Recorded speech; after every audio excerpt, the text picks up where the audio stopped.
Assalamualaikum warahmatullahi wabarakatuh.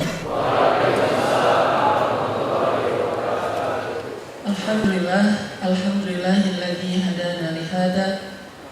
Alhamdulillahilladzi arsala rasulahu bil huda wa dinil haqq liyudhhirahu 'alad dini kullihi wa kafaa billahi shahida.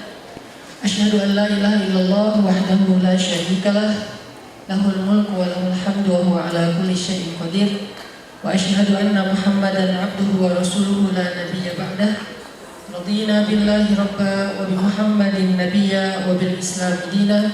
Allahumma shalli wa sallim wa barik ala sayyidina Muhammadin wa ala alihi wa sahbihi wa man tabi'ahu ila yaumiddin. Rabbi shrah li sadri wa yassir li amri wahlul 'uqdatam min lisani yafqahu qawli.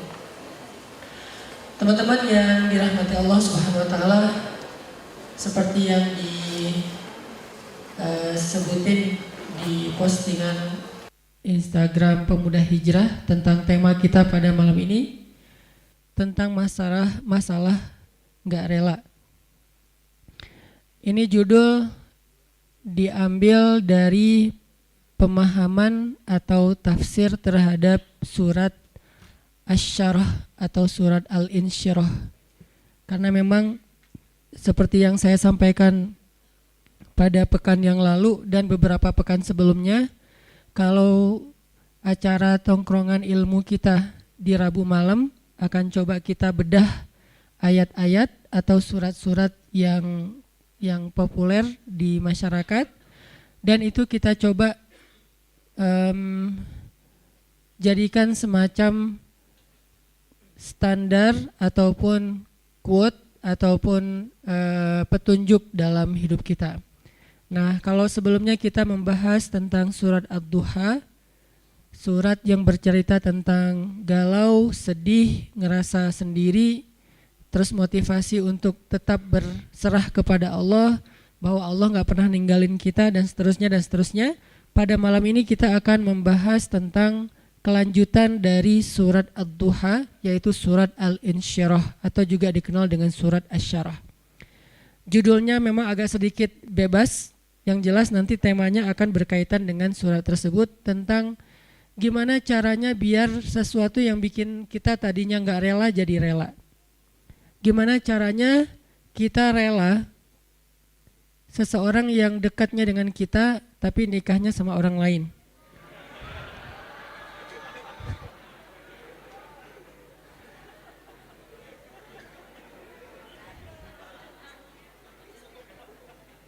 Soalnya saya juga gak rela. Enak aja. Gimana caranya kayak gitu? Maaf ya, saya belum pernah ngerasain sakit sejauh itu, sedalam itu. Sesakit-sakitnya saya masih ada obatnya. Sekarang udah terobati. Apaan sih?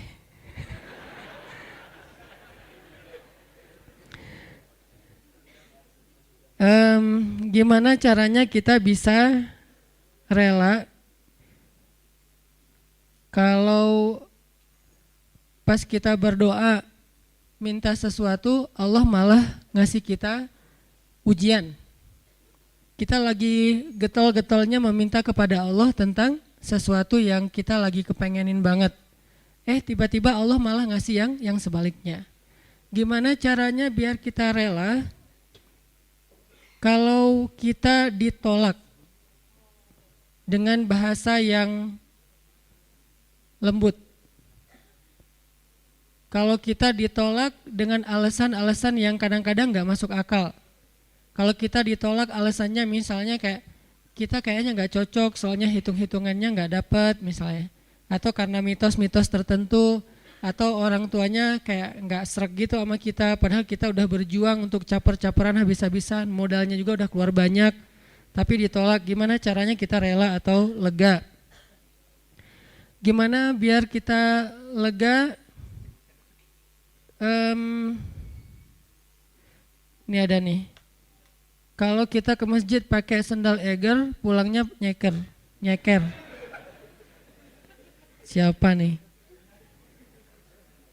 Terus banyak yang jawabannya politik gitu, gak usah dibaca. Nah gitu-gitu deh. Ada beberapa yang agak-agak unik. Tapi yang paling unik yang tadi.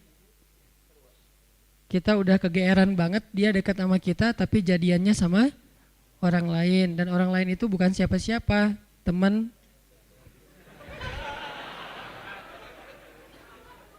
Nah, itu jahat banget.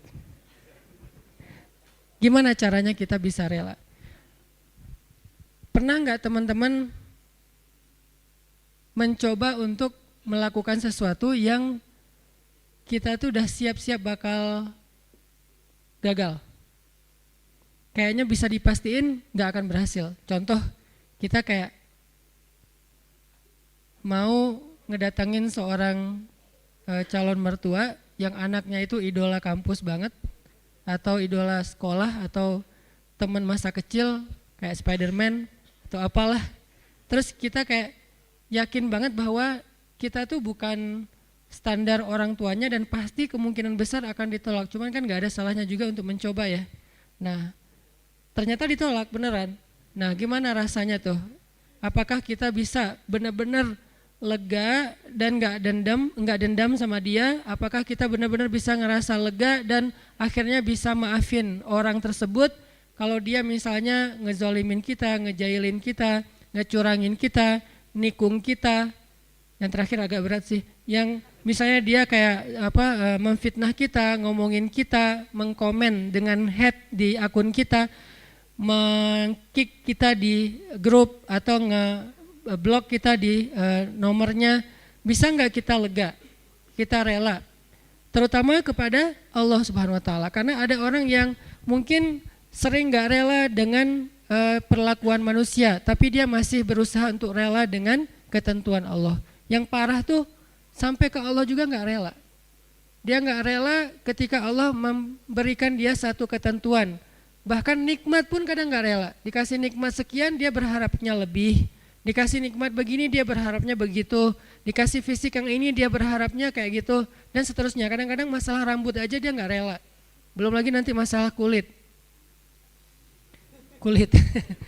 Belum lagi nanti masalah tinggi badan, masalah apa segala macam yang sifatnya emang takdir dia diciptakan kayak gitu. Beda dengan mungkin kalau yang masalah-masalah katakanlah misalnya kayak sesuatu yang sifatnya karena usaha kita kayak berat badan atau jerawatan atau apa, ini kan relatif ya. Tapi kalau emang udah takdirnya kayak gitu dia nggak rela. Termasuk dia nggak rela dengan ketentuan Allah, dia seorang laki-laki sehingga dia pengen jadi ya transgender gitulah, pengen jadi cewek, terus dia cewek pengen jadi cowok, terus dia bingung gitu, kok dua-duanya nggak enak ya, terus saya jadi apa gitu kan ya. Nah ini nggak rela gitu kan. Nah ini semuanya adalah tentang syarhus sadar, berlapang dada. Berlapang dada pertama yang paling penting adalah berlapang dada terhadap ketentuan Allah, yang kalau dalam bahasa fikihnya kadang disebut dengan istilah takdir. Disebut dengan istilah takdir, atau berlapang dada dengan sikap-sikap orang kepada kita. Seberapa besar lapang dada kita sehingga dada kita itu muat dengan kesalahan orang. Makin lapang, makin banyak kesalahan orang yang muat di dalam dada kita. Enggak sampai bikin kita nyesek. Jadi ada kesalahan masih lapang, enggak nyesekin kita, jadi kita masih santai. Kan orang kalau lapang, sebutlah kita kayak di sebuah ruangan atau di mobil aja nih. Kebenaran mobilnya mobil city car yang memang dua row gitu, seatnya cuma 4 orang. Nah kalau masuknya cuma kita driver nih, masuk 1 orang teman, kita merasa sempit nggak? Enggak. Atau kita jadi penumpang sama driver, masuk seorang teman masih biasa. Masuk yang ketiga jadi 4 orang sekarang masih biasa. Masuk yang kelima, yang keempat jadi 5 orang, mulai agak-agak gimana gitu, apalagi duduk di belakang kan ya. Nah kebayang nggak kalau mobilnya bus? Kalau mobilnya city car yang mungkin cuman muat 4 orang nyamannya, terus diisi 5 orang, jadinya gimana? Nggak nyaman kan? Tapi kalau bus diisi 5 orang, masih nyaman, leluasa, karena emang isinya harusnya 35, 40. Nah artinya dada kita itu sesek tergantung kelapangannya, bukan tergantung masalahnya. Ada orang yang masalah sepele bikin dia nyesek. Ada orang yang masalahnya udah luar biasa, dia masih kayak biasa-biasa aja. Kenapa? Bedanya bukan masalahnya, tapi yang membedakan itu adalah syarhus sadarnya, lapang dadanya. Ada orang ketika diomongin dengan satu komen negatif, hate yang masih wajar lah ya. Cuman kayak misalnya bilang ria gitu doang. Dia udah langsung rame gitu, udah langsung di replay, langsung terus dia kayak ngedebat gitu, langsung di blok, langsung dia kalau perlu akunnya juga ditutup, dia nggak mau pakai lagi Instagram pundung gitu. Pundung Visosmed misalnya. Ini gara-gara apa? Gara-gara ada satu haters yang satu kata doang, ria, sombong. Ini artinya bukan masalahnya terlalu besar, tapi dadanya mungkin belum lapang. Dan itu juga berlaku kepada pasangan, berlaku kepada keluarga, berlaku kepada orang tua, berlaku kepada guru, berlaku kepada banyak urusan hidup kita. Kadang-kadang satu kata bikin kita nyesek. Tapi ada orang lain yang udah 1000 kata dan katanya semuanya bold, dia biasa-biasa aja. Kenapa? Mungkin 2 kemungkinan, dia orangnya cuek, orang yang nggak mau ngikutin kayak gitu-gitu, dan itu juga bisa jadi buah dari kelapangan dada, atau kemungkinan kedua adalah dia dadanya emang lapang, hatinya emang lapang. Sehingga salah satu yang kita selalu doain itu apa? Rabbi syrahli, malah sebelum yang lain-lain, Rabbi syrahli sadri. Inilah yang diminta oleh Nabi Musa ketika Nabi Musa diutus kepada Firaun. Allah berfirman di surat Toha, idhab ila Firaun innahu tagha. Pergilah kamu kepada Firaun, dia itu jahat banget. Togo itu jahat banget.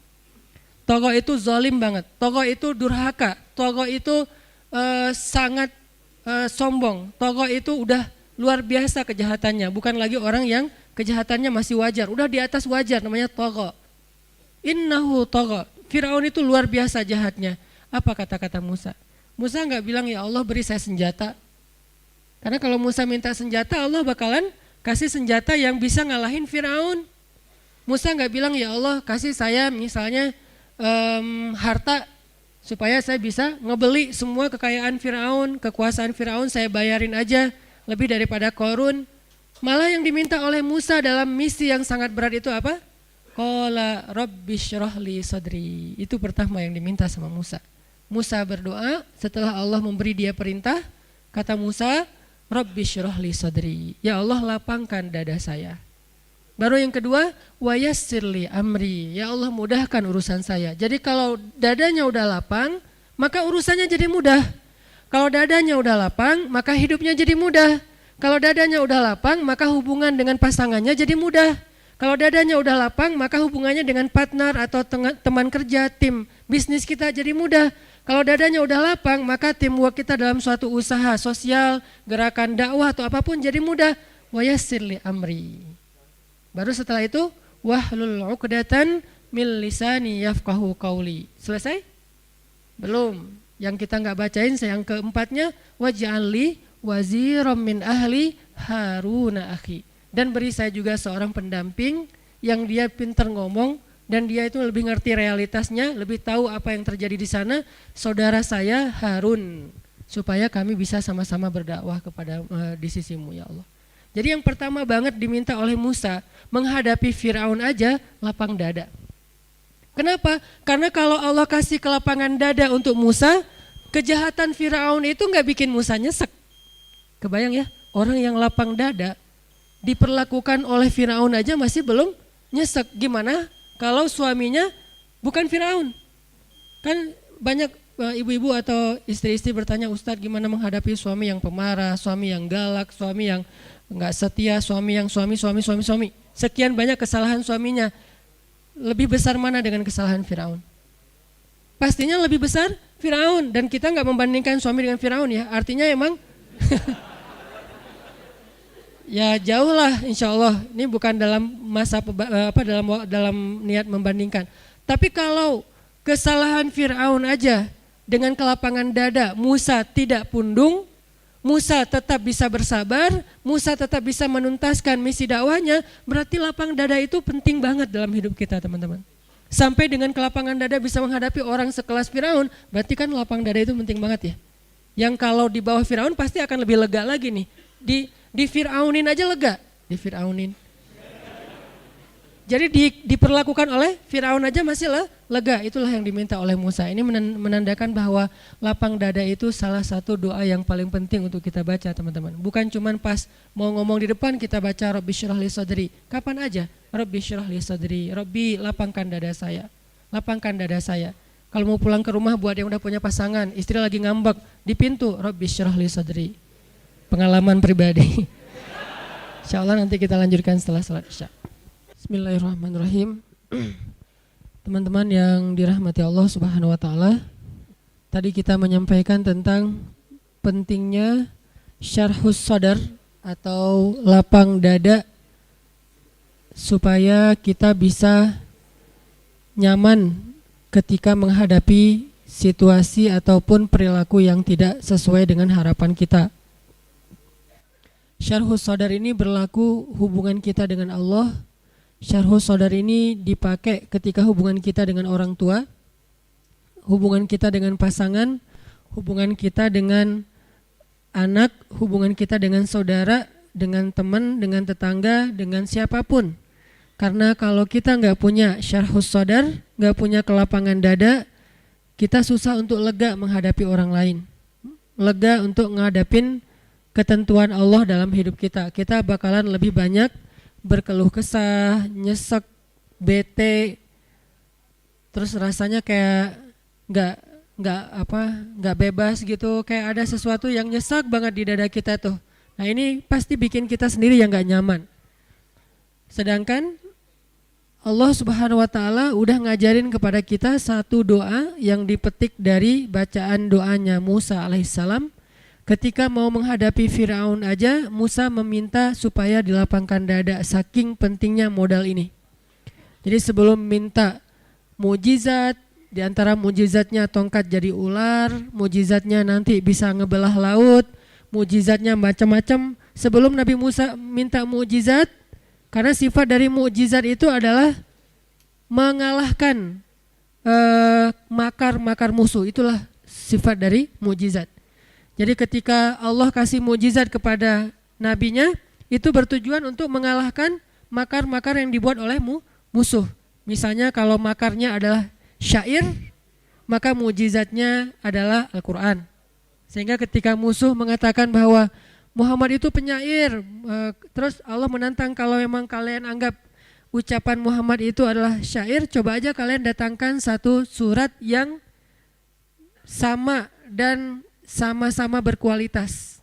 Sehingga ketika Nabi Muhammad membacakan ayat Alam tara kaifa fa'ala rabbuka bi ashabil fil alam yaj'al kaidahum fi tadlil wa arsala alaihim tayran ababil tarmihim bihijaratin min sijil faja'alahum ka'asfim mim ma'kul.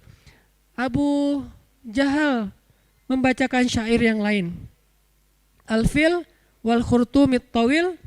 Jadi Abu Jahal membacakan juga satu syair dengan tema gajah. Apa terjemahannya? Saya nggak hafal panjangnya syair itu, hanya pembukaannya wal fil demi gajah, wal khurtumit tawil demi belalainya yang panjang. Itu diketawain satu kota Mekah. Kenapa? Karena syair Abu Jahal ini bukan syair, dia kayak pelajaran tentang gajah ke anak TK. Gajah itu belalainya panjang gitu kan ya, nggak ada angle sejarah, nggak ada hikmahnya, nggak ada rahasia-rahasia ilmiahnya, cuman ya terlalu polos lah. Padahal Abu Jahal itu udah jagonya syair. Jadi ketika orang-orang yang tidak beriman menantang para anbiya, maka Allah kasih mukjizat untuk mengalahkan tantangan mereka, tuduhan mereka, kemakaran mereka. Kayak misalnya Firaun ngumpulin para penyihir-penyihirnya yang lulusan-lulusan dari sekolah sihir yang ada di zaman Firaun, mereka juga bikin sekolah sihir. Dan ini terkenal dalam sejarah, memang ada sekolah sihir. Termasuk nanti cerita seorang laki-laki, anak muda yang lagi pengen belajar sihir ke seorang penyihir legend, terus malah dia mengalahkan penyihir itu dengan kalimat iman ya. Jadi banyak sekali cerita-cerita sekolah sihir di zaman sebelum Nabi Muhammad SAW. Dia kumpulin nih lulusan cum laude dari Universitas Sihir. Semua yang keren-keren, profesornya, yang cum laude-nya, dokter-dokter mudanya, kumpulin semuanya. Ini makar. Wa makaru wa makarallah wallahu khairul makirin. Wa yamkuruna wa yamkurullah wallahu khairul makirin. Akhirnya Allah kasih Musa mukjizat. Mukjizatnya untuk mengalahkan sihirnya para penyihir-penyihir Firaun. Nah, Nabi Musa Padahal seorang nabi nggak meminta mukjizat kepada Allah, ya Allah kasih saya mukjizat untuk bisa mengalahkan kejahatan-kejahatan Firaun. Bukan itu yang pertama diminta oleh Musa, tapi yang pertama diminta oleh Musa itu adalah Rabbishrahli sadri, ya Allah lapangkanlah dada saya. Inilah yang paling penting dalam hidup kita. Apalagi ketika kita mengemban amanah-amanah yang berat. Apalagi kita bergaul dengan banyak orang.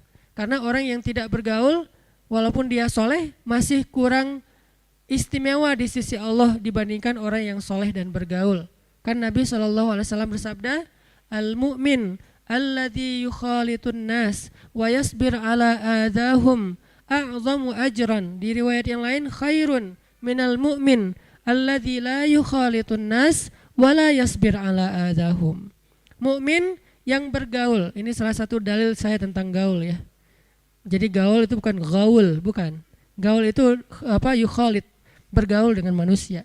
Al-mu'min, mu'min yang bergaul dengan manusia, lalu dia bersabar atas gangguan mereka. Kayak kita main sosmed kan bergaul berarti kan ya. Tapi sabar dengan para haters.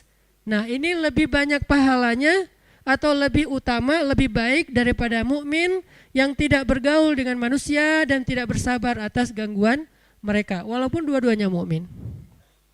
Di sini kelihatan mukmin yang gaul lebih utama daripada mukmin yang tidak gaul. Walaupun sama-sama soleh, sama-sama beriman, harus gaul. Kenapa? Karena dakwah itu adalah pergaulan. Kalau kita tidak mau bergaul dengan masyarakat luas, bagaimana kita akan tabligh, menyampaikan risalah Allah kepada mereka? Bagaimana mungkin risalah Allah ini tersampaikan kepada orang lain kalau kita berdiam diri di mihrab masjid? Bagaimana mungkin dakwah ini akan tersampaikan kepada Indonesia kalau kita nggak punya akun sosmed? Bagaimana mungkin dakwah ini akan tersampaikan kepada semua komunitas kalau kita membatasi diri bergaul hanya dengan orang-orang yang udah soleh doang gitu? Kalau dalam konteks dakwah, sehingga ketika kita mengambil peran dai dan ingin bergaul dengan manusia, konsekuensinya adalah wayasbir ala adahum, harus bersabar dengan perangai-perangai mereka yang kadang nggak nyaman, komen-komen mereka yang kadang nggak sesuai harapan kita, respon mereka yang kadang di luar dugaan kita dan seterusnya. Dan kesabaran ini buah dari syarhus sadar, lapang dada. Dan itulah yang Allah berikan sebagai bekal kepada Nabi Musa dan juga para anbiya. Jadi bisa dibilang teman-teman, salah satu syarat menjadi nabi adalah syarhus sadar, lapang dada. Ada nabi yang nggak pernah yang pernah nggak lapang dada? Ada, Nabi Yunus. Sekali doang tapi. Dan nggak lapang dadanya Nabi Yunus juga beralasan menurut saya. Kalau kita mungkin akan lebih parah dari itu. Itu juga ditegur sama Allah. Kenapa? Nabi Yunus berdakwah di Mesir sekian tahun, lalu mereka menolak dakwah Nabi Yunus, malah memfitnah Nabi Yunus, malah berbuat makar kepada Nabi Yunus. Akhirnya Nabi Yunus merasa kecewa kepada mereka dan meninggalkan mereka. Kecewa dan meninggalkan. Kalau kecewa udah biasa, sedih udah biasa, tapi meninggalkan ini baru namanya udah sempit dadanya. Meninggalkan mereka, ternyata Allah nggak ridho dengan pilihan Nabi Yunus. Lalu Allah Subhanahu Wa Taala memberi Nabi Yunus pelajaran. Pelajarannya Nabi Yunus singkat cerita dimakan oleh ikan hut. Ada yang bilang nun, ada yang bilang paus, ada yang bilang apa segala macam, pokoknya ikan aja. Dimakan sama ikan, kemudian ikan itu membawa Nabi Yunus ke kedalaman laut yang luar biasa sampai ke kedalaman yang tidak masuk cahaya.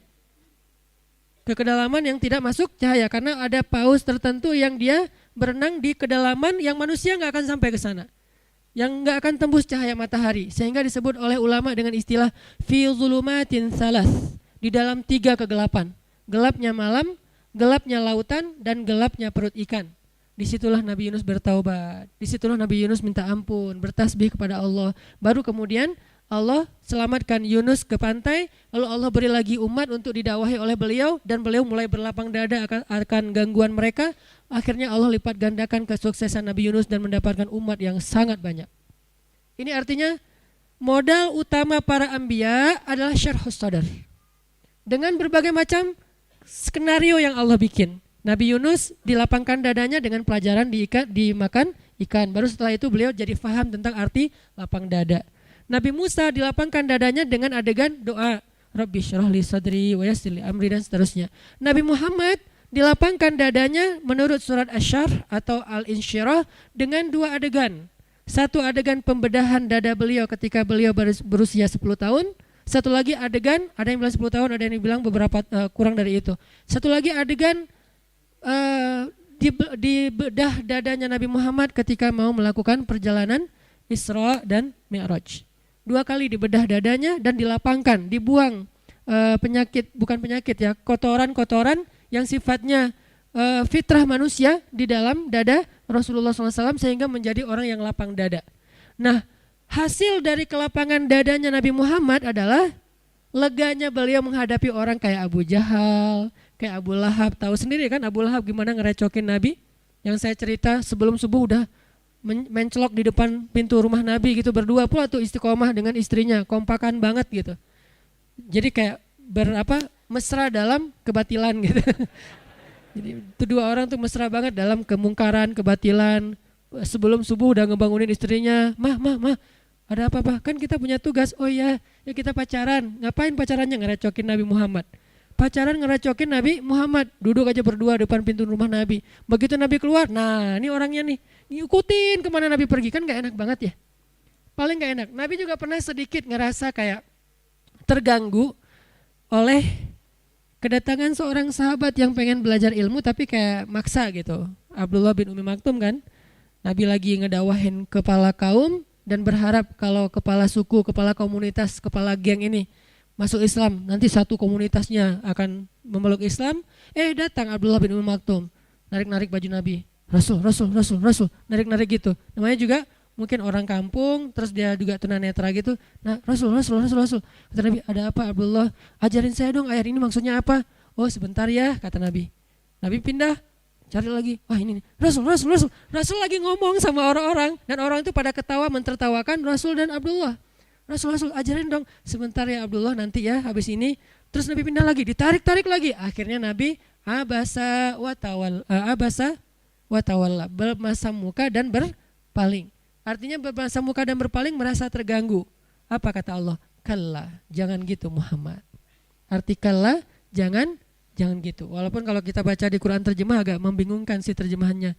Sekali-kali tidak. Maksudnya apa sih? Sekali-kali tidak. Ini terjemahan baku ya. Makanya saya coba mentranslate ayat, hadis semampu saya dengan bahasa kita lah, bahasa santai. Walaupun mungkin sebagian orang gak paham.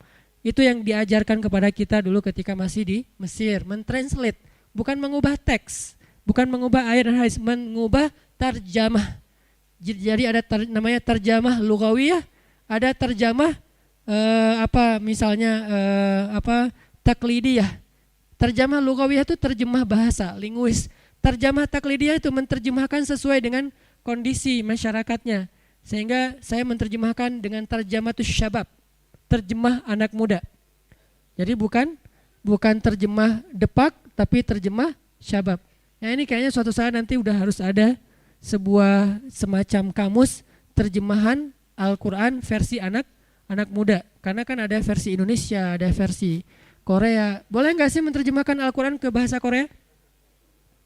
Beneran? Kan itu sama dengan bahasa K-pop. Tapi emang itu yang mereka pakai kan, bahasa Korea kan bahasa K-pop, bahasa drakor kan sama ya. Berarti gak tercela dong menerjemahkan Al-Quran ke bahasa Korea walaupun dipakai sama K-pop dan drakor. Dan saya juga ya gitu deh. Jadi artinya menerjemahkan ke bahasa anak main boleh juga dong. Tapi kan dipakai anak main, emang apa salahnya? Emang semua anak gaul itu negatif kan enggak? Di sini saya kira anak-anak gaul semua nih yang lagi ngumpul dan menjadikan masjid sebagai salah satu spot tempat nongkrong gitu. Jadi intinya teman-teman, ternyata dengan syarhus sadar yang Allah berikan kepada Nabi Muhammad, akhirnya Nabi jadi berlapang dada terhadap gangguan-gangguan orang di sekelilingnya, termasuk Abu Lahab, Abu Jahal. Abu Jahal itu memfitnah Nabi itu udah habis-habisan. Termasuk nanti Suhail, seorang laki-laki Mekah yang dia itu bisa dibilang kayak wartawan dan juga penulis. Dia mengubah opini publik dari yang mereka respect kepada Nabi Muhammad jadi malah jadi benci, hatersnya Nabi Muhammad. Gara-gara apa? Opini publik itu dibikin oleh tulisan-tulisan, kalau dulu bahasanya bukan tulisan, syair-syair Suhail. Dan Nabi menghadapi orang kayak gitu. Sehingga kadang-kadang Nabi sedih tapi tidak sempit dada. Arti sempit dada sampai Nabi meninggalkan mereka enggak. Kalau hijrah itu karena perintah Allah, bukan inisiatif Nabi Muhammad. Buktinya Nabi berhijrah sampai turun perintah dari Allah, bukan. Kalau inisiatif mungkin Nabi udah hijrah duluan ke Habasyah, tapi tidak. Ke Habasyah itu bukan hijrah lari dari suatu kondisi, karena yang hijrah ke Habasyah itu bukan sahabat yang lemah, teman-teman. Yang hijrah ke Habasyah itu Utsman, Ja'far. Kalau kita lihat kedudukannya di Mekah sebetulnya nggak terancam. Utsman keluarganya kuat, nggak ada yang berani ngancam Utsman. Ja'far keluarganya juga kuat, kabilahnya kuat, nggak ada yang ngancam Ja'far. Utsman dan Ja'far ini tidak dalam kondisi tertekan sehingga hijrah ke Habasyah. Terus kenapa hijrah ke Habasyah? Membangun network, membangun hubungan keluar dari Mekah supaya nanti Islam ini bisa berkembang ekspansi. Kalau mau dibilang lari dari kota Mekah, harusnya hijrah itu orang Habasyah sendiri dong. Bilal, kan itu aslinya orang Habasyah ya. Kenapa nggak pulang kampung aja? Toh dia di Mekah dalam keadaan dizolimi, lemah, nggak punya siapa-siapa. Kalau seandainya hijrah ke Habasyah, misinya adalah lari dari siksaan orang Mekah, harusnya yang pertama hijrah itu Bilal, bukan Utsman dan Ja'far. Jadi Nabi tidak hijrah ke Madinah kecuali karena perintah Allah, bukan karena sempit dadanya. Jadi ketika Nabi dibedah 2 kali, akhirnya dada Nabi itu muat untuk kesalahan-kesalahan orang yang menzolimi beliau, yang ngerecokin beliau, sedangkan beliau tidak merasa berat dengan hal itu. Justru apa yang membuat Nabi berat, teman-teman? Ini nih kerennya Nabi nih. Apa yang membuat Nabi berat dan sampai-sampai kayak sakit Nabi teh? Apa? Nabi kasihan sama mereka. Bukan Nabi sebel sama mereka. Kalau kita kan beratnya gara-gara sebel ya. Beratnya gara-gara ilfil, beratnya gara-gara sakit hati. Kalau Nabi beratnya di dada beliau itu karena kasihan sama mereka. Ada seorang laki-laki Yahudi meninggal, jenazahnya diarak gitu, ditandu mau dikuburin, Nabi nangis. Kenapa? Kasihan, dia belum sempat beriman tapi sudah meninggal, sehingga nasibnya nanti di akhirat dalam keadaan terancam. Nabi sedih atas dia, bukan sedih atas diri sendiri. Sehingga ayatnya di dalam surat Al-Kahfi itu saya lupa di halaman kedua, hampir-hampir kamu mencelakai dirimu sendiri gara-gara mereka tidak beriman. Ada yang ingat ayatnya? Bagaimana? Nah, wala'allaka bakhi'un nafsak ala atharihim illam yu'minu bihadzal hadithi asafa. Hampir-hampir kamu mencelakakan diri kamu sendiri gara-gara mereka tidak beriman terhadap risalah yang kamu bawa. Barakallahu fiik. Ini artinya teman-teman, dada Nabi itu terasa berat bukan karena kejahatan orang kepada beliau, tapi justru karena kebaikan beliau ke orang lain. Kayak kita punya teman, kita sedih untuk dia. Orang nanya, kamu kenapa sih kalau ketemu dia kamu kayak kerung gitu, kok nggak bisa senyum? Kamu sebel ya sama dia gara-gara sikap dia yang dulu, gara-gara dia nikung kamu misalnya. Ternyata bukan, justru kita sedih. Kenapa? Soalnya dia hampir cerai sama istrinya. Jadi kita sedih, kan orang baik banget ya, ditikung, terus orang yang nikung ini hampir cerai, dia sedih. Jangan dong, jangan cerai dong, kamu pertahankan. Kan dia itu amanah dari Allah, anugerah, banyak dulu loh orang ngejar-ngejar dia, terus kamu dapat, kamu pertahankan, jangan cerai ya. Kita gak bilang, udah cerain aja, emang kalian gak cocok dari awal juga, terus kita tungguin. Enggak kayak gitu, kan Nabi gitu banget ya. Nabi senang kepada siapa sahabatnya? Zainab bintu Jahsy. Tapi Allah mentakdirkan Zainab nikahnya sama Zaid bin Harithah, malah anak angkatnya Nabi. Sehingga Nabi pas disuruh ngelamar Zainab buat Zaid, ya ngelamar sih ya gitulah, pokoknya ngelamar aja ya. Tapi setelah itu Nabi ngerasa, oh ya udah berarti takdirnya buat Zaid. Nah setahun kemudian Zaid datang kepada Nabi minta nasihat karena mau menceraikan Zainab. Allah kasih bocoran, nanti kalau Zaid datang, dia minta nasihat tentang istrinya, bilang ceraikan istrimu. Itu Allah yang ngasih ilham.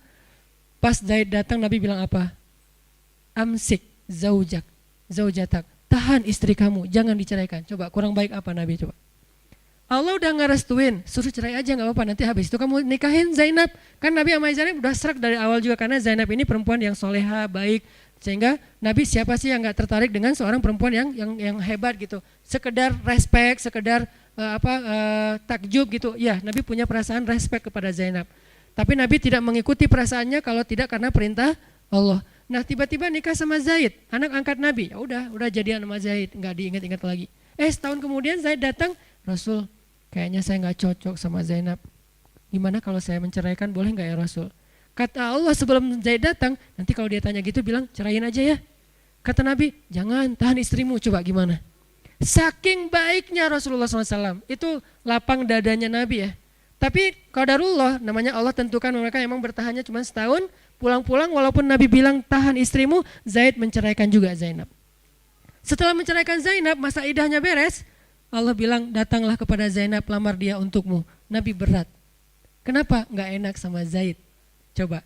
Padahal kan udah gak ada hubungan, tapi tetap gak enak sama Zaid. Masa Zaid cerai terus langsung saya nyamber gitu kan ya, kayak nampung banget gitu, ditunggu-tunggu banget. Jangan-jangan selama ini Zaid gak berkah tuh gara-gara doanya mungkin, ya Allah mudah-mudahan gak harmonis, cepet cerai atau apa. Kan jadi kayak gak enak gitu kan. Jadi Nabi itu orangnya ra'fah banget, jaga perasaan orang banget, gak enakan banget. Kenapa? Syarhus sadar. Beliau lebih mending beliaunya yang dibikin gak nyaman daripada bikin orang lain gak nyaman. Itu Nabi banget tuh. Beliau lebih memilih biar saya aja deh yang repot, yang apa jadi riwah, tapi jangan ngeriwahin orang lain. Itu Nabi banget tuh. Ini namanya syarhus sadar. Makanya Allah bilang, alam nasyrah laka sadrak ya Muhammad, wa wada'na anka wizrak ya Muhammad, alladzi anqadha dhahrak ya Muhammad, wa rafa'na laka dzikrak ya Muhammad. Kemudian Allah bilang, fa inna ma'al usri yusra, inna ma'al usri yusra, itu motivasi. Udah tenang aja di balik kesulitan, bersama kesulitan ada kemudahan, bersama kesulitan ada. Artinya itu satu paket, nggak usah dipisahin. Nggak ada kesulitan, nggak ada. Yang ada kesulitan, kemudahan, satu paket. Ma'iyah, kebersamaan, nggak bisa dipisahin. Bukan setelah kesulitan, kemudahan, bukan, bersama. Arti bersama memang datang berbarengan. Berbarengan Ustaz, kok saya nggak ngerasain? Nah ini nih. Bersama dengan kesulitan ada kemudahan, itu datangnya bersamaan teman-teman. Bukti bersamaannya apa? Kadang-kadang kalau misalnya kita lagi ada kesulitan, jadi mudah tahajud, ya kan? Jadi mudah ke masjid. Bukankah itu kemudahan? Adakah yang lebih berharga daripada Allah kasih nikmat hidayah dan ibadah, nikmat taqarrub kepada Allah, nikmat lebih dekat kepada Allah? Emangnya ada yang lebih berharga dari itu? Kita aja yang kadang-kadang gak fair, menghargai ini lebih daripada yang itu. Padahal itu lebih berharga.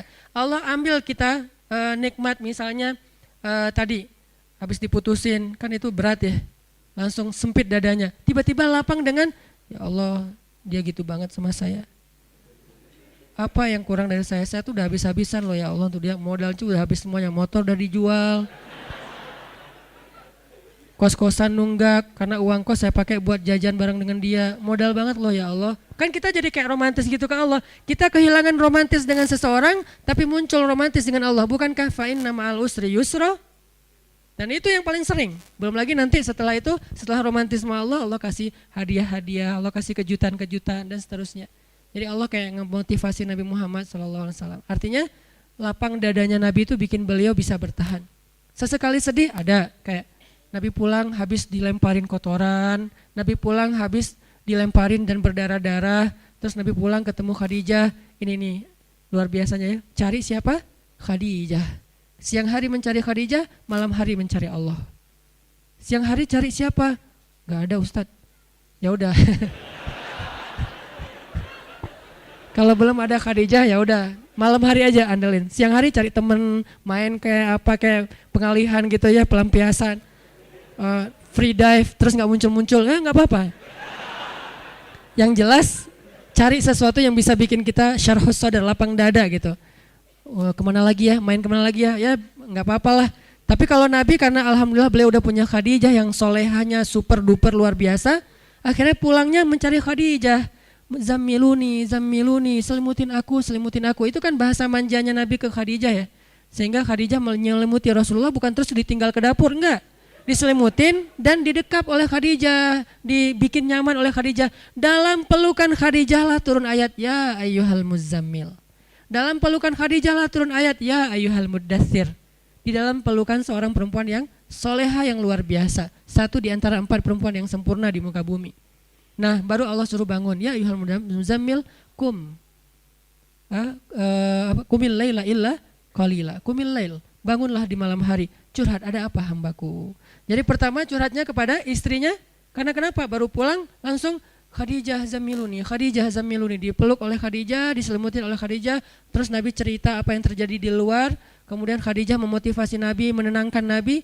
Nabi tertidur, ya ayyuhal muzammil, qumil laila illa qalila, nisfahu aw inqus minhu qalila, aw zid alaihi waratil qur'ana tartila. Dan seterusnya, inna nasyi'atal lail hiya asyaddu wat'an wa aqwamu qila. Intinya adalah Nabi pernah ngerasa sedih ya, tapi nggak sampai buat dada beliau sesek, nggak.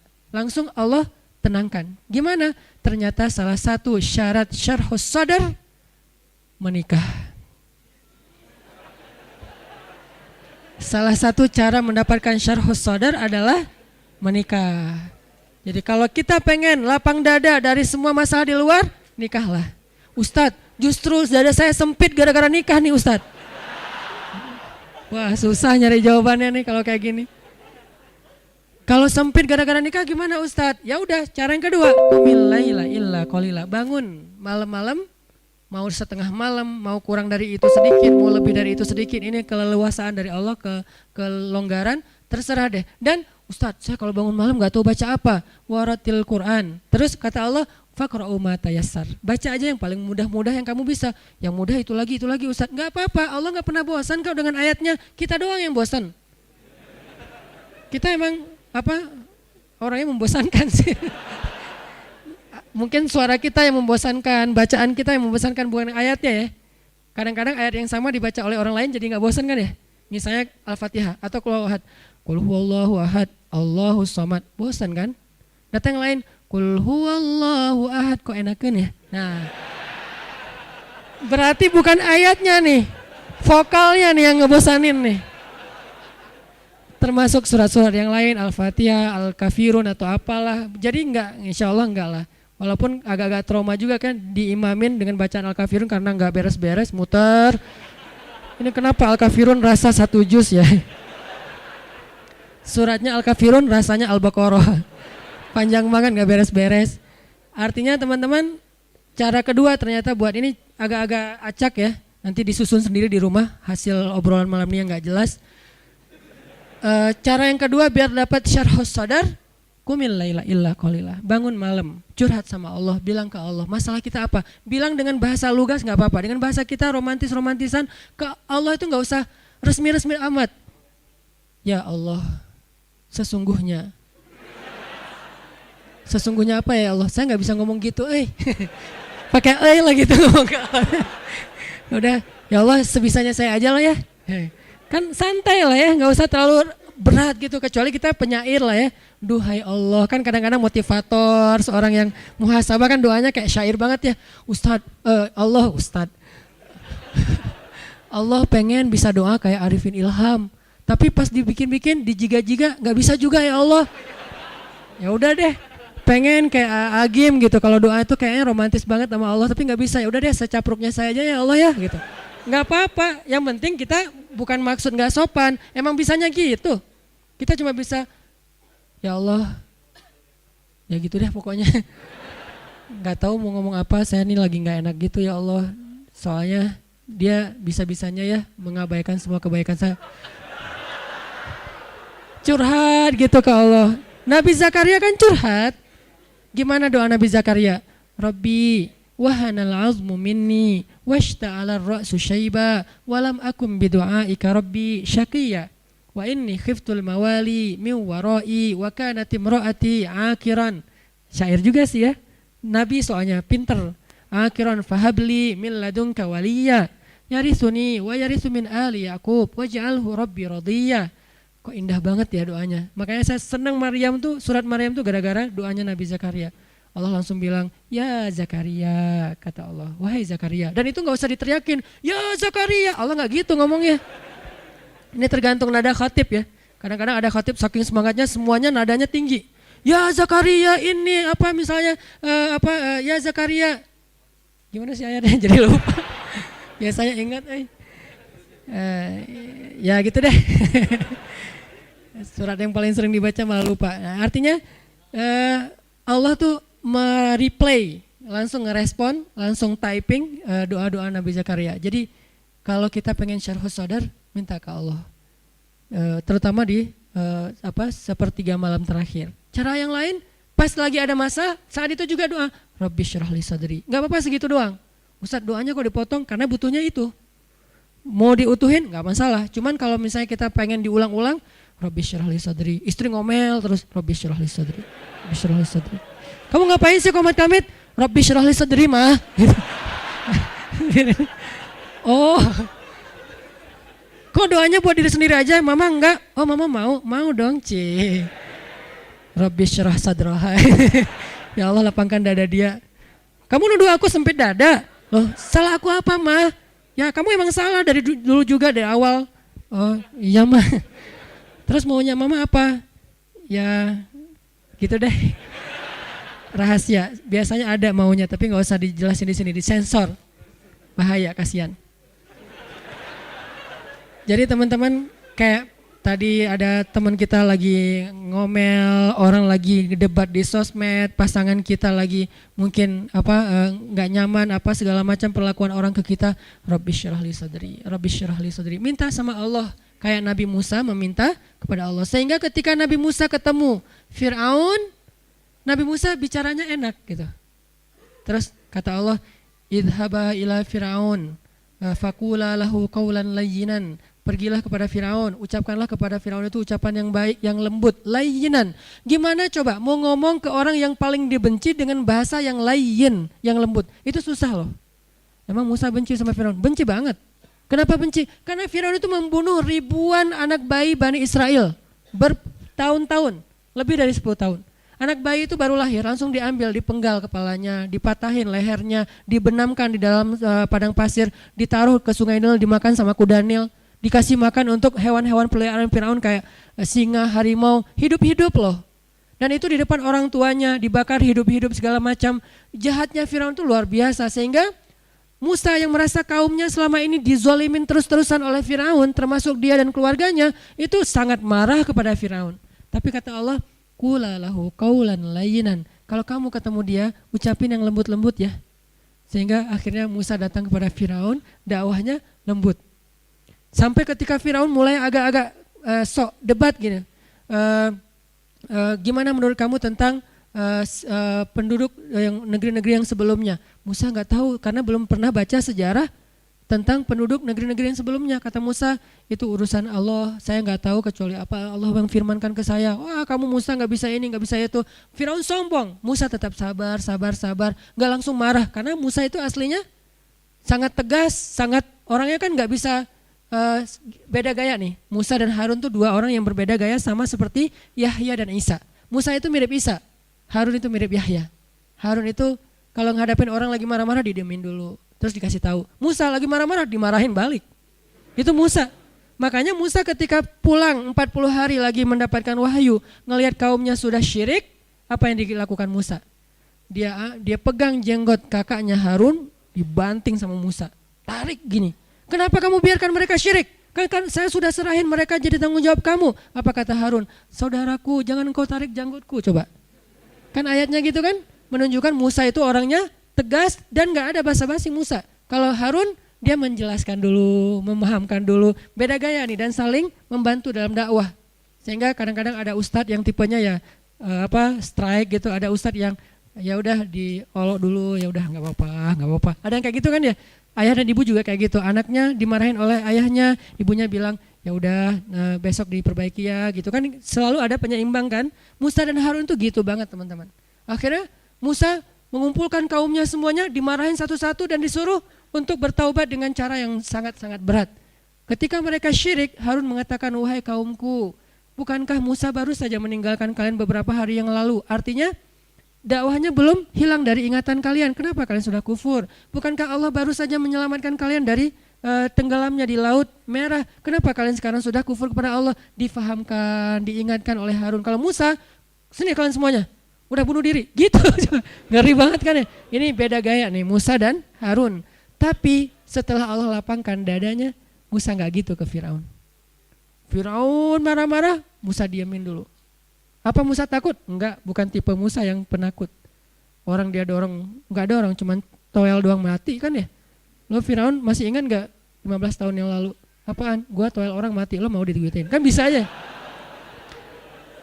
Apaan sih lo? Firaun digituin dong. Firaun mati kan, sejarahnya nanti di Al-Quran jadi beda lagi kan. Firaun mati ditoel Musa kan, enggak ya? Nah, kenapa enggak ada adegan itu? Karena Musa enggak marah.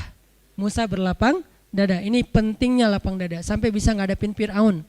Fir. Sampai bisa ngadapin Firaun.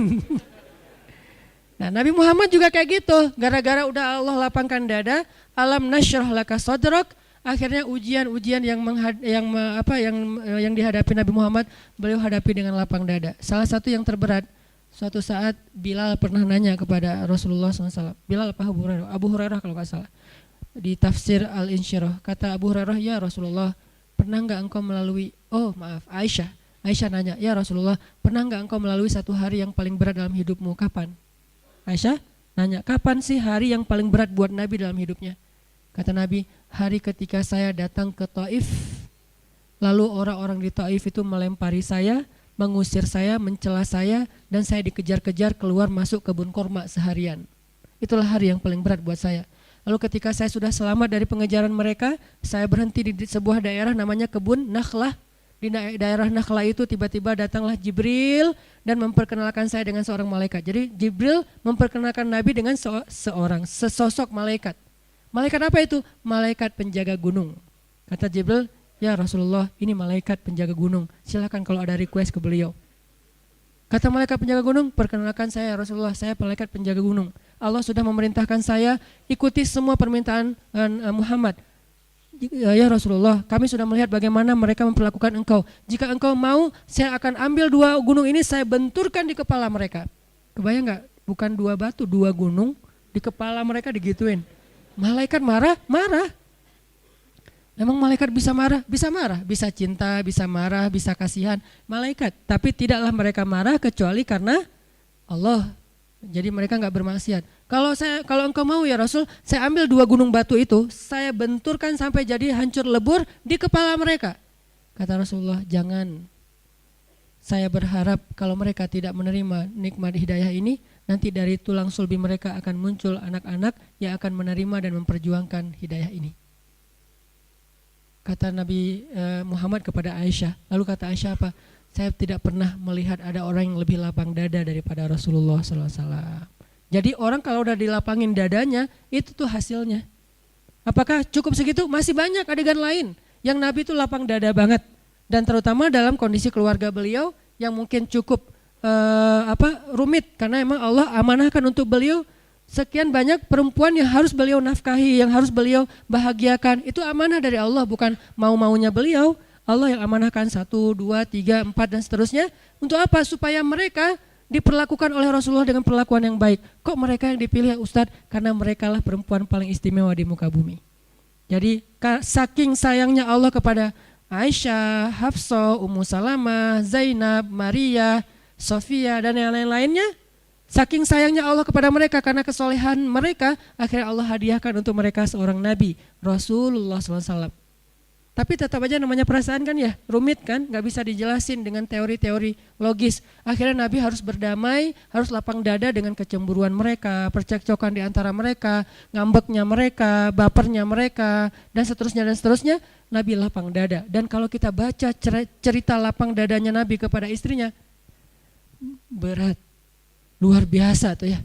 Sampai kita, wah susah kalau gitu ditiru. Tapi di sini ada pelajaran, ternyata lapang dada itu bisa bikin kita mampu menanggung yang tidak mampu ditanggung orang lain. Dan seorang mukmin yang lapang dada mampu menanggung urusan orang lain namanya rohilatan.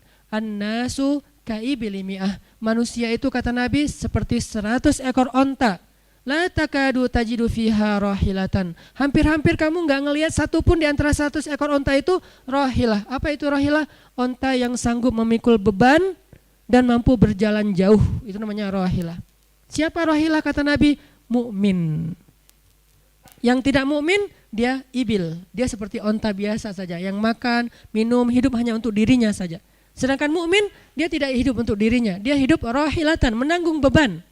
Mulai dari menanggung beban keluarga, menanggung beban masyarakat, menanggung beban umat, itulah mukmin.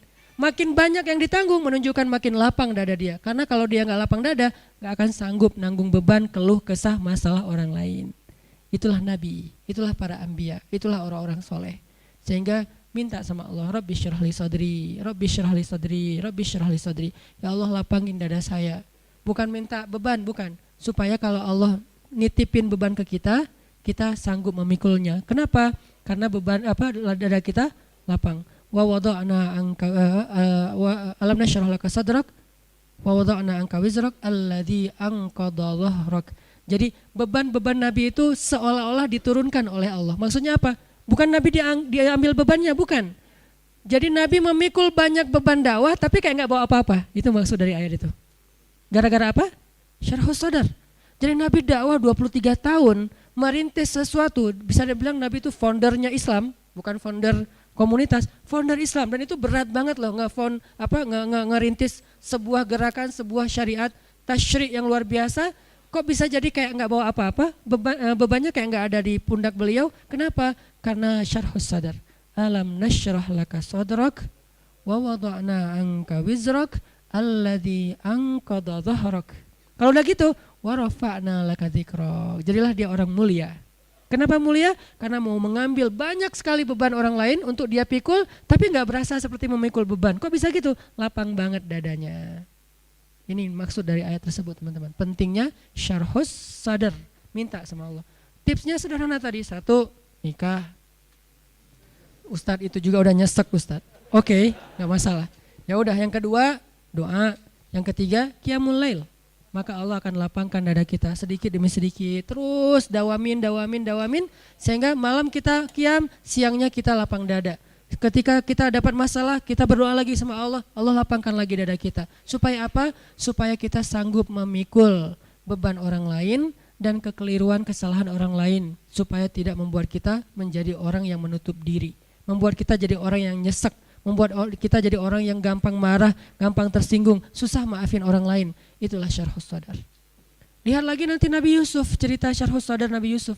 Ketika ketahuan saudara-saudaranya datang ke Mesir mau minta gandum, terus Nabi Yusuf akhirnya kayak ngasih sedikit ujian buat mereka, sengaja dibikin kayak gitu biar mereka nanti sadar. Lalu setelah mereka sadar, mereka mengatakan, Yusuf, kamu sekarang sudah punya kekuasaan, sekarang kami lemah. Kalau kamu ingin membalas kejahatan kami dulu, maka kamu pasti bisa. Maka balaslah apa yang kamu ingin lakukan. Apa kata Nabi Yusuf?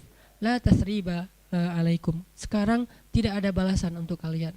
Aku tidak ingin membalas kalian. Allah sudah memaafkan kalian. Pulanglah, bawalah bajuku ini, berikan kepada ayah. Semoga ayah bisa mencium aroma tubuhku dan mengetahui bahwa kalian benar-benar bertemu dengan aku. Beda ya zaman dulu sama sekarang ya. Kalau sekarang selfie. Biar saya udah ketemu nih. Buktiin, Ustadz boleh selfie dulu buat apa? Bukti bahwa saya udah ketemu Ustadz. Soalnya istri saya curiga saya keluar rumah jangan-jangan kemana gitu. Ini saya udah taklim ya, laporan misalnya ya.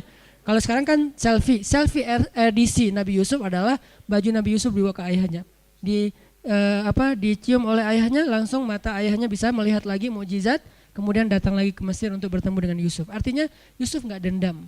Padahal udah digituin banget, dilemparin ke dalam sumur. Gara-gara itu akhirnya beliau dijual dari satu tangan ke tangan yang lain, jadi budak, masuk penjara, banyak ujian segala macam, hampir meninggal juga dengan beberapa kezaliman di luar sana yang luar biasa ujiannya. Itu semuanya gara-gara siapa? Gara-gara kakaknya. Kalau orang lain yang memperlakukan beliau kayak gitu, oke lah orang lain. Ini kakak sendiri yang beliau nggak pernah ngejahatin mereka sama sekali. Tapi begitu mereka datang meminta bantuan Yusuf, lapang dadalah yang membuat Nabi Yusuf memaafkan lalu mau membantu mereka. Syarhus sadar, sifat para anbiya. Nabi siapa lagi yang syarhus sadar banget? Nabi Ayub.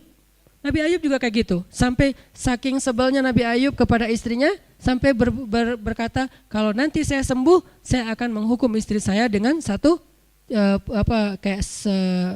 digituin lah. Apa sih istilahnya? Mau dicambuk kayak nggak enak gitu bahasanya. Dicemetut ya, apa? Dicemetut,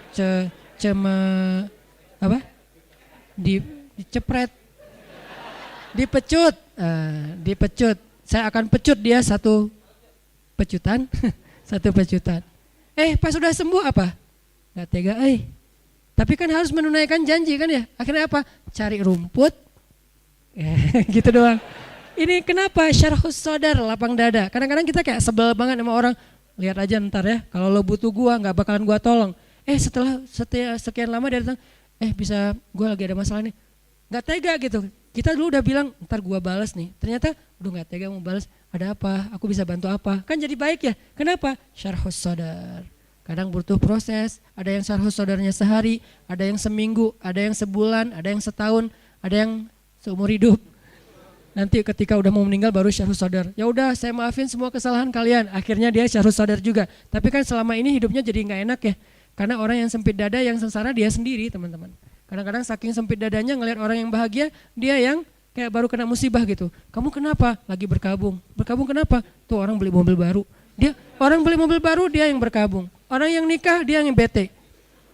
Mantan. Mantan soalnya susah. Ya itu agak wajar sih. Jadi intinya teman-teman, yuk kita belajar syarhus sadar dengan 3 cara tadi, doa, tahajud, menikah. Mudah-mudahan kalau kita mendapatkan pasangan, benar-benar pasangan yang disebut dengan istilah qurrata a'yun. Itulah syarhus sadar kan? Karena kalau pasangan tidak menjadi qurrata a'yun, berarti tidak bisa jadi syarhus sadar. Apa arti qurrata a'yun? Penyejuk hati. Jadi kita pulang ke rumah sejuk gitu ya. AC di mana-mana. Enggak, kata-katanya yang menyejukkan hati, senyumnya menyejukkan hati, dandanannya menyejukkan hati. Makanya orang sih mungkin salah paham ya, enggak paham maksud dari dakwah saya. Saya bilang dandan itu ibadah. Bukan apa-apa, bukan saya pengen sok cari sensasi ini Ustadz aneh-aneh aja yang dibahas yang gak pernah orang lain bahas. Bukan, justru saya mencari bahan-bahan dari hadis, dari teks agama untuk menyelesaikan masalah keluarga tapi bukan dengan doktrin. Kita kasih programnya, salah satu program berdandan. Perempuan yang rajin berdandan untuk suaminya itu pahalanya gede banget loh. Kenapa? Karena itu bagian cara dia menyenangkan suami dan itu perintah dari Aisyah radhiyallahu anha. Berdandanlah untuk suami kalian wahai perempuan Ansor, wahai perempuan Madinah. Kenapa? Karena itu perintah Allah. Jangan bikin suami kalian sedih. Dan perhatikan tempat yang sering dipandang oleh suami kalian. Jangan sampai dia memandang sesuatu yang lagi kotor, termasuk wajah kalian, tubuh kalian. Sehingga ada seorang perempuan Ansor datang ke rumah Aisyah, rambutnya acak-acakan, nggak di krimbat, nggak di treatment gitu, nggak di Terus Aisyah bilang, bersihkan rambut kamu atau rapikan rambut kamu demi suami kamu. Sampai Aisyah sempat-sempatnya nggak ikut hadir dalam majelis ilmunya Rasulullah SAW. Padahal majelis ilmu itu pahalanya gede banget. Gara-gara apa? Kata Abu Hurairah. Gara-gara sibuk berdandan untuk Rasulullah. Ini namanya Rabbi habli Rabbana hablana min azwajina wa dzurriyyatina qurrata a'yun. Itu salah satu di antara ciri perempuan yang solehah di antara 3 ciri kata Nabi apa? Idza ra'aita sarratka. Kalau kamu ngelihat dia, kamu jadi senang. Itu istri solehah. Gimana cara bisa jadi senang? Dengan sikapnya dan dengan penampilannya. Perempuan yang di atas, yang di belakang, yang di jalan, nih. Kalau kalian ingin menyenangkan hati suami kalian atau calon suami kalian nanti, dari sekarang siapin beauty case. Kalau bisa jangan beauty case, beauty baggage. Jadi satu koper beauty case-nya tuh. Ini lipstick ada 7 macam model. Dari yang paling matte sampai yang paling glossy. Cie. Saking matte-nya udah yang versi hard banget, saking matte-nya kayak orang dehidrasi. Ini saking glossy-nya kayak orang habis makan minyak. Jadi, wah gimana nih caranya nih? Ya udah di mix aja deh, setengah-setengah gitu. Akhirnya netral. Siapin semua beauty case dan itu kalau niatnya buat suami, ini adalah termasuk ibadah. Cari dah dalilnya banyak karena berdandan untuk suami bagian dari ciri tiga ciri perempuan soleh. Idza nazarta ilaiha sarratka, idza amartaha ata'atka, idza ghibta anha hafizatka fi ahlika wa amwalika. Itu hadis. Ciri perempuan soleh, arti perempuan di sini istri, kalau kamu memandangnya kamu jadi senang. Suami Ustadz banyak lagi nanti dalilnya. Next insyaallah. Istri kalau kita lihat nyenengin. Jadi di rumah itu malas buka handphone. Kenapa? Mending lihat istri. Di rumah itu malas buka berita, apalagi berita-berita politik pusing banget lah ya. Mending gua ngeliat lo aja gitu. Bukan lo sih, kamu. Kalau lo kan buat teman ya. Aku ngeliat kamu aja. Kok TV-nya dianggurin? Soalnya ada kamu. Ya udah nontonin aja, nonton. Makin dia manyun makin lucu. Makin dia kayak sebel gitu, kita makin terhibur. Kamu sebel aja sering-sering. Kenapa? Kalau kamu sebel kamu makin cantik ya. Jadi wah itu benar-benar tuh syarahus sadar banget teman-teman. Makanya menikah, moral of the story. Berat. Kalau udah ngomong-ngomong kayak gini kasihan ya, engap ya. Oke, segitu aja teman-teman. Mudah-mudahan kita bisa memahami maksud Allah di dalam surat Al-Insyirah. Alam nasyrah laka sadrak. Itu intinya. Kalau kita udah bisa lapang dada, wa wada'na anka wizrak alladzi anqadha dhahrak wa rafa'na laka dzikrak. Itu hasilnya fa inna ma'al usri yusra, itu motivasinya. Inna ma'al usri yusra fa idza faraghta fansab wa ila rabbika farghab. Minta sama Allah gitu. Farghab, minta sama Allah. Mudah-mudahan Allah melapangkan dada kita terhadap ketentuan-ketentuan Allah dalam kehidupan kita, terhadap kekurangan dan kesalahan orang kepada kita, sehingga kita bisa menjadi seorang mukmin yang paling lega hatinya, lapang dadanya, sehingga orang nyaman untuk berada di sisi kita. Dan menjadi mukmin yang lebih banyak pahalanya di sisi Allah, karena kata Nabi, mukmin yang bergaul dengan manusia dan bersabar atas gangguan mereka lebih baik, lebih banyak pahala daripada mukmin yang tidak bergaul dengan manusia dan tidak mau bersabar atas gangguan mereka. Hadis riwayat Tirmizi, disahihkan oleh Imam Syekh Al-Albani. Mudah-mudahan kita mendapatkan manfaat dari kajian sederhana ini. Barakallahu li wa lakum, billahi taufiq wal hidayah. Allahumma ja'al jam'ana hadza jam'an marhuma wa tafarruqana min ba'dihi tafarruqan ma'suma.